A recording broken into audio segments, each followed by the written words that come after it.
Hello everyone, commerce अध्ययन में हम देखने वाले हैं ऑडिटिंग, जो कि आपके बीकॉम एंड बीबीए का सब्जेक्ट है।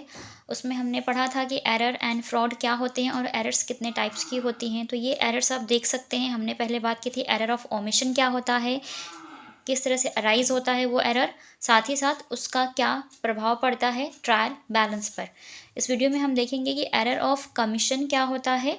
साथ ही साथ ये भी डिस्कस करेंगे कि ऐसे कौन से एग्जांपल्स हैं जो अगर उस तरह की रिकॉर्डिंग की जाती है या फिर उस तरह से मिस रिकॉर्ड किया जाएगा ट्रांजेक्शन्स को, तो क्या फ़र्क पड़ेगा आपके ट्रायल बैलेंस पे। ठीक है, इस तरह की एरर्स का क्या प्रभाव पड़ेगा और ये एरर्स किस तरह से अराइज होती हैं, ये सारी बातें इस वीडियो में हम डिस्कस करेंगे। तो वीडियो साथ इन तक बने रहेगा ताकि हर एक पॉइंट आपको अच्छे से क्लियर हो जाए। शुरू करते हैं और देखते हैं कि एरर ऑफ कमीशन क्या है।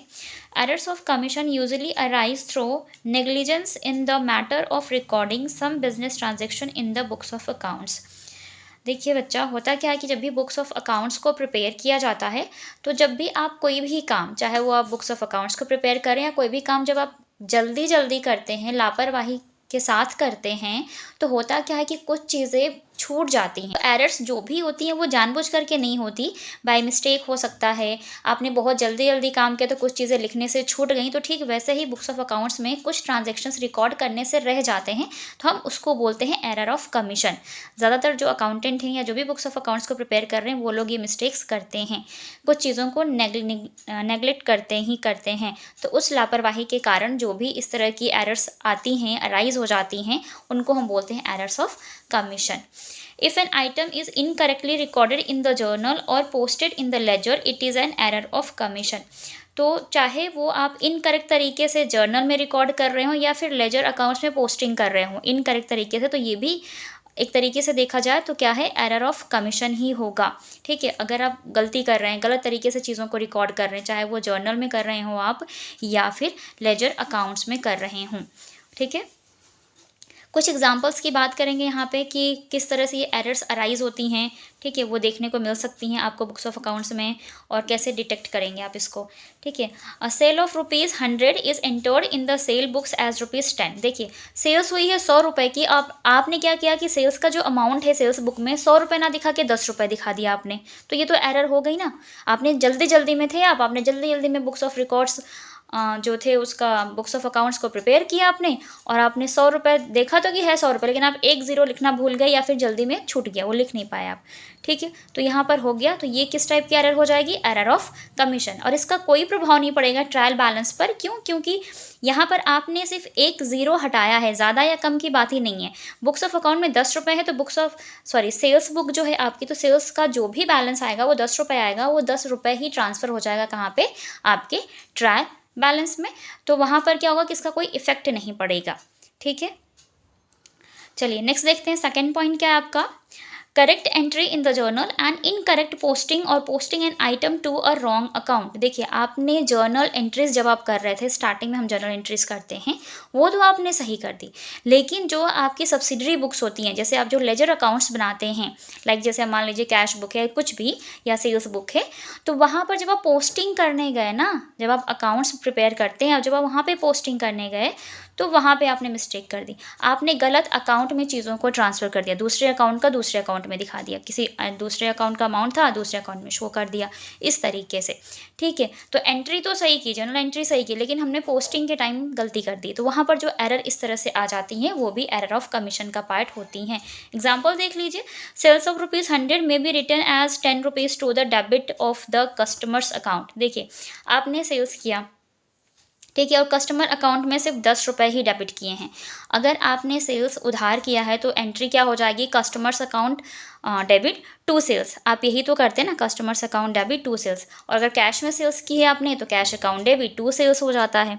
ठीक है, तो यहाँ पर क्या किया, डेबिट में आप अमाउंट दिखाना चाहिए थे 100 रुपये, लेकिन सिर्फ 10 रुपये ही डेबिट किया आपने। ठीक है, तो गलती तो हो गई यहाँ पे। So the trial balance would be that the debit side would be short by ₹90। तो अब आपका जो ट्रायल बैलेंस का डेबिट साइड है वो 90 रुपये से कम हो जाएगा।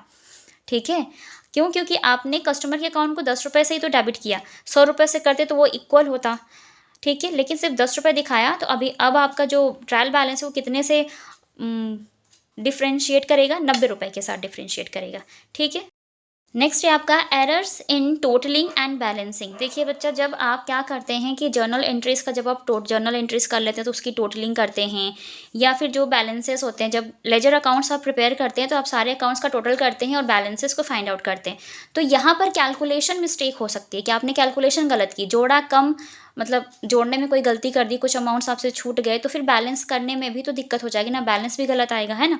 तो ये वो चीज़। So sometimes errors of commission arise in the books through incorrect casting and calculation, such errors will affect the trial balance. ठीक है, तो मान लीजिए जो कॉस्टिंग की, आपने कितने का अमाउंट था, कितने का सामान था, कितने में बेचा, वो सारी चीज़ें, या फिर जब आपने पूरा लेजर अकाउंट बना लिया और आप उनका टोटल कर रहे थे, टोटल करते हैं, जोड़ते हैं, घटाते हैं, उस टाइम पे कोई मिस्टेक कर दी, तो इस टाइप की जो एरर्स होगी ये भी एरर ऑफ कमीशन का पार्ट है, और ये आपके ट्रायल बैलेंस को इफेक्ट करेगी ही करेगी, क्योंकि आप बैलेंस तो सही से नहीं फाइंड किया आपने, तो वहाँ पर जब बैलेंस आप ट्रायल बैलेंस में ट्रांसफर करेंगे लेजर अकाउंट्स का, तो प्रॉब्लम आएगा।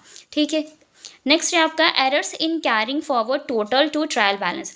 तो अगर आपने टोटल करने में मिस्टेक की और वो टोटल्स आपके ट्रायल बैलेंस में कैरी फॉरवर्ड हो रहे हैं तो प्रॉब्लम होगी, क्योंकि आपने टोटलिंग गलत की तो वहाँ पर भी अमाउंट टोटल जो है वो गलत ट्रांसफ़र होगा।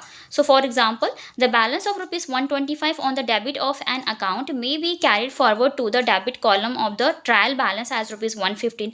मान लीजिए किसी भी एक अकाउंट का जो डेबिट बैलेंस था वो था ₹125, और आपने उसको कैरिड फॉरवर्ड कर दिया जो आपका ट्रायल बैलेंस है उसकी डेबिट साइड कॉलम में, और वहाँ पर अमाउंट जो है वो 125 की जगह आप दिखा रहे हैं 115 या फिर 135 या फिर 250, and ever ₹125 may be return to the credit column of the trial balance, thus entry the correct figure against this account but in the wrong column.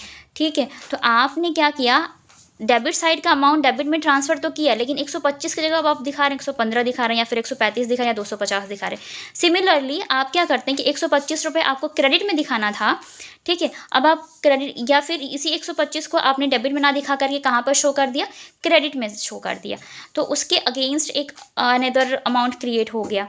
ठीक है, तो वो सारी चीज़ें, तो इस टाइप के जो एरर्स हैं, अगर टोटल अमाउंट में गड़बड़ी होगी तो वहाँ से जो चीज़ें भी ट्रांसफ़र करेंगे तो ट्रायल बैलेंस भी इफ़ेक्ट करेगा ही करेगा। ठीक है, अगर आपको इस तरह की एरर्स दिखती हैं तो ये होता है आपका एरर ऑफ कमीशन, जो कि आपके इफ़ेक्ट पड़ता ही पड़ता है ट्रायल बैलेंस पे। यकीन करती हूँ इस वीडियो में आपको ये सारे पॉइंट्स अच्छे से क्लियर हो गए होंगे, और अगर मैं आपको अच्छे से समझा पाऊँ तो कमेंट सेक्शन में कमेंट करके ज़रूर बताएं। वीडियो अच्छी लगी तो लाइक करें, अपने फ्रेंड्स के साथ शेयर करें। चैनल पे आप हमारे नए विजिटर हैं, चैनल को सब्सक्राइब कर लें, साथ ही साथ बेल आइकन को प्रेस कर लें ताकि आने वाले वीडियोस की नोटिफिकेशंस आपको बिल्कुल टाइम पर मिलते रहे। सो आज की वीडियो में इतना ही, मिलते हैं नेक्स्ट वीडियो में, तब तक के लिए take care and thank you so much for watching this video.